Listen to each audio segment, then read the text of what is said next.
So what we're going to be looking at today is the volume of a prism. Now the first thing you need to know is this thing called, a word called a cross-section. And a cross-section is the shape of a slice cut through the solid so that every slice is the same. So if you have a look at this triangular prism here, and you can see I've cut here a cross-section, and its shape is a triangle. And I've gone over here to this pentagonal prism because it's a pentagon, pentagonal, pentagon, and a prism because it's three-dimensional. And you can see if I cut it along this way, every shape is going to be a pentagon. Now sometimes this is called the base of your prism, and every cross-section of your polygon has to be the same. So this leads us to the formulas that we need to know. To find the volume of any rectangular prism, you can just simply multiply all the sides together, length, breadth and height. Multiply those together and you always get any volume you want. But for any prism, you need to use the formula volume equals area of the cross-section times the height. So in this trapezoidal prism, because this is a trapezium, here is my cross-section, this trapezium. If I find the area of that and multiply it by the height, which is kind of like the depth that gives you that three-dimensional view, you're going to be able to find the volume of your prism. So let's have a look at how we do that. Here we go. Here's a question. It's a rectangular prism, so we're going to write down the formula. Volume equals length times breadth times height. And we can just write down all our numbers. 18 times 12 times 7. And this works only because it is a rectangular prism. And we get an answer from our calculator of 1,512. And we need our units, centimetres, and because we're talking about volume, our volume is now cubed. Let's have a look at example number 2. Here we have a triangular prism.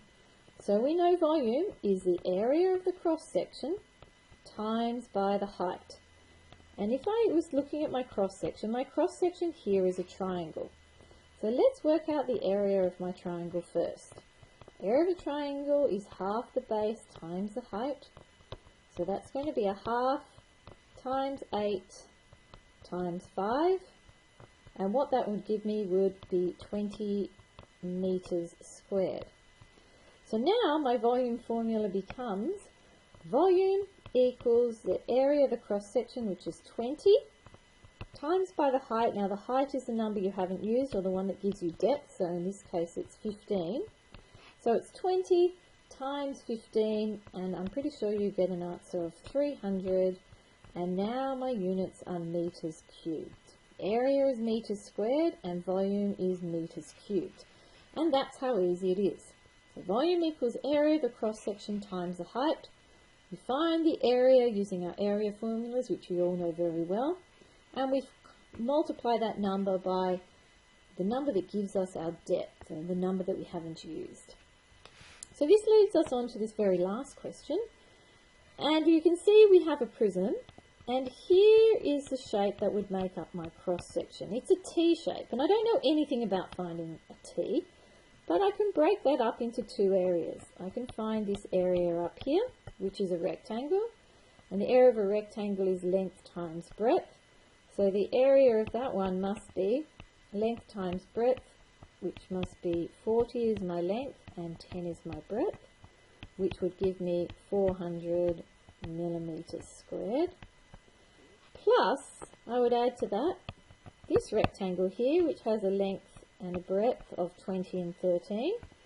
So I can work that one out, length times breadth, which is 20 times 13. And I think that gives you something like 260. So the total area then would be those two numbers added up, which would be 400 plus 260, and that gives us 660 millimeters squared. And you're right, I did forget to put millimeters squared back here. So there's my total area. And now the question is, what is the volume? Because we can't lose sight of what we've actually been asked to find. Volume equals the area of the cross-section times the height. Well, we know the area of this cross-section is our answer from down here. So that is 660.